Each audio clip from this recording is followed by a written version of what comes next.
Hello beer tubers and welcome to another beer review with me, Peter, the master of Hoppets. Today, checking out two new beers that I got from Beerdome, the fantastic Dutch web shop that's been supplying the channel for so long with amazing beers. So thanks a ton to Beerdome for the beers. Check them out. Link for the shop is down below.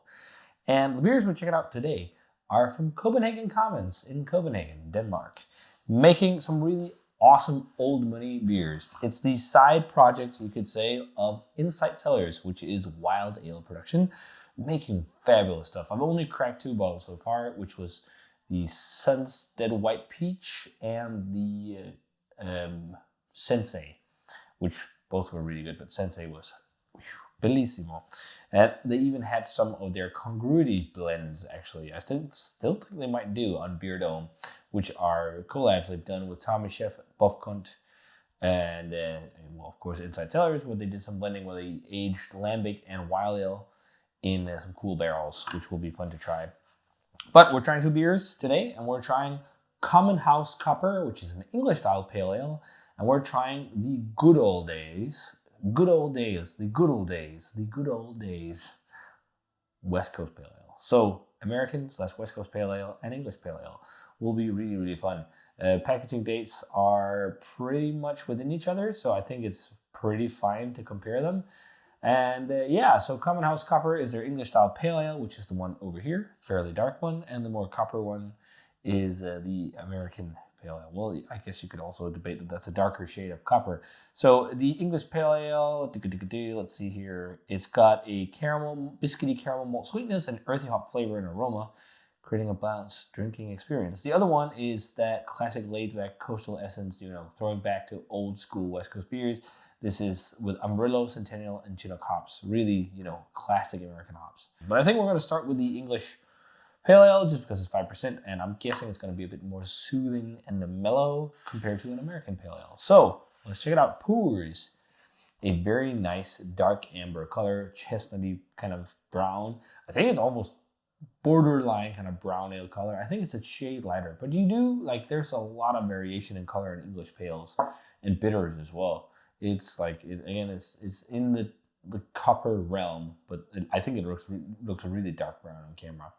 Very, very nice heads on both of these beers as well. This poured out with a fluffy mahogany kind of colored head. Let's check out the aroma on the Common House Copper. Ooh, there is some toastiness in this and biscuits and something that is, yeah, almost like a reminiscent of like a brown malt or just like a slight, maybe a not roasted barley. There's just something in there. There's just like a little bit more edgy than a classic like crystal malt.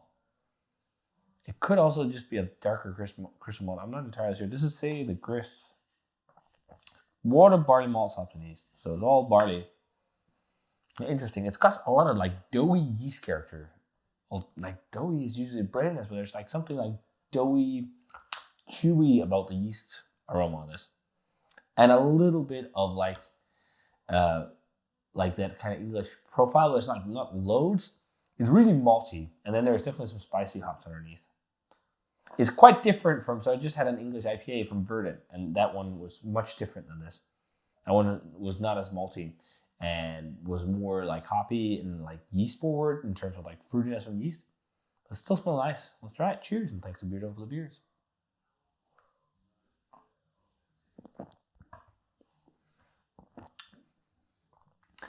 There's definitely like a toasty edge to it. Like a slight sharp toasting. It could be like a fairly dark crystal malt, but there's something that also reminds me of brown malt.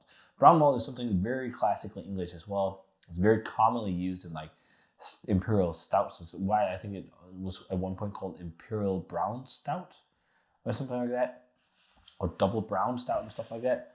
Because, among other things, because of brown malt. But yeah, it's nice. I think I prefer the other beers I had from Copenhagen Commons so far.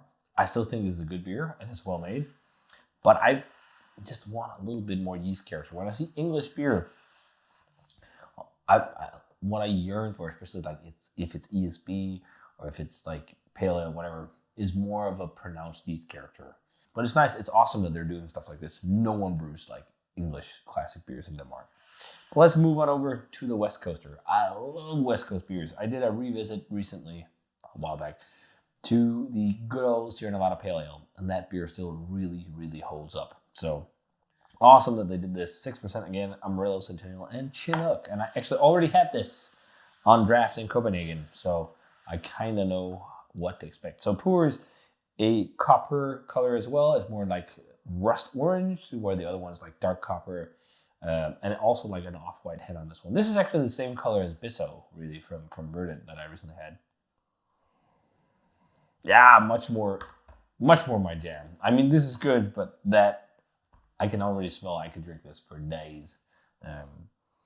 Very orangey to me. Like Amarillo really shines. There's a lot of classic like sea hop vibes. There's some earthiness. There's some pine, some resin, tree sap. Like this is what people associate. Like this, I think a lot of people want to see West Coast. This is like what they think it should be and what they like think it is.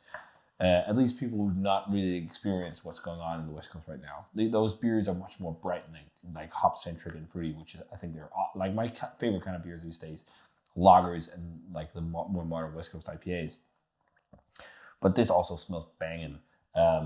There's definitely some underlying crystal malt on this one, with like a toffee edge to it, but it kind of boosts like the citrus a little bit. So it's like sugar coated grapefruit, or like again also like marmalade, like I get sometimes in English beers.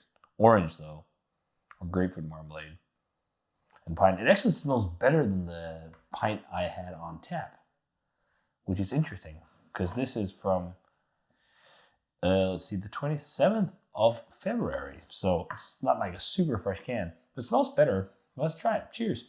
Thanks to Beard for the beer once again.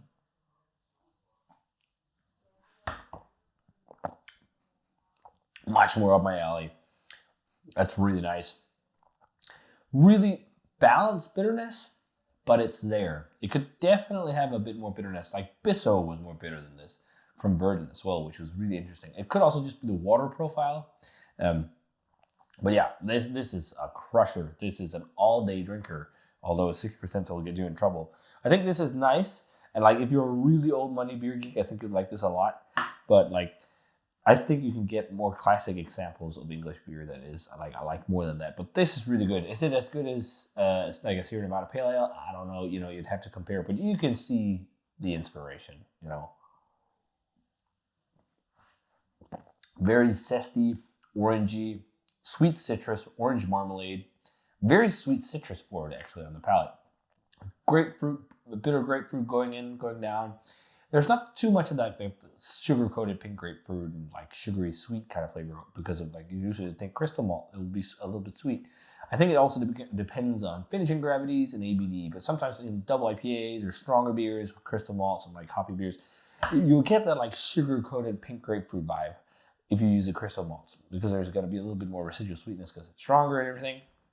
I don't think I'm getting too much of that here because it feels like a fairly dry beer. It really dries on the palate. There's still definitely some body left, so it's not like completely like bone dry. So there's like a touch of like, maybe not sweetness, but just like the touch of body. So I don't want to say sweetness because it's not a sweet beer, but there's something to round it off. And that I think is the body of the beer alongside, you know, often with a beer, you mash higher temperatures, you'll have a higher finishing gravity because there's unfermentable sugars. And it just feels like this has like a slightly higher gravity, so you have a little bit like more body, but it's not sweet or anything.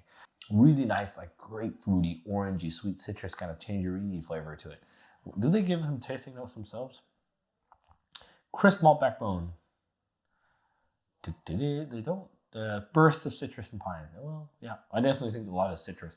Pine is definitely also there, and there's like that resiny tree sap kind of end, but up front for me, it's a lot of citrus. This is really good. This is like, this could be like a core range kind of beer for them, I think, in my mind, because this is really good West Coast Pale Ale, and it's something I think a lot of people would love to drink, especially if they love like Sierra Nevada.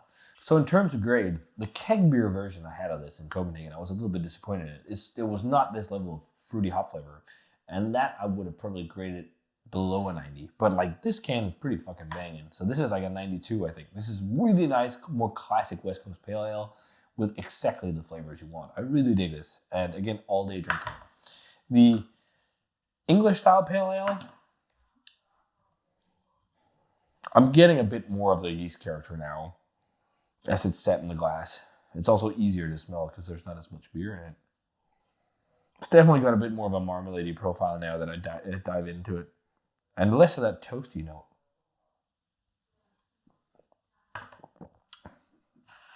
It's nice, but it's just not, I guess. This seems a bit more tight and like dialed in. This is also nice, but like I just can't help think of drinking Bisso like just a little while back. And I think that was definitely miles forward in terms of like yeast character and hop presence. But it's still good. It's still good beer. I think like 86, 87 or something for this one. Still nice. So yeah, favorite of the two for sure. Good old days. Copenhagen Common Coppers. I don't know what I was saying there. Common House Copper. Still worth a shot for sure if you like classic English beer. So if you guys had a chance to try either of these, let me know what you thought of them. Awesome to see this brewery churn out classic beers. I've also got their Copen Pills to try and their 20 Hounds, which is like an interpretation of Duvel, which I recently did a review on. First ever review. And I forgot how banging that beer was. But these are also nice. So if you had them, let me know what you thought of them. As always, remember to comment, subscribe to the Facebook fan page, and Twitter, and Instagram, and give this video a thumbs up. Join it, ring the bell for future notifications about videos. I want to say cheers to my favorite, and see you guys in the beer review.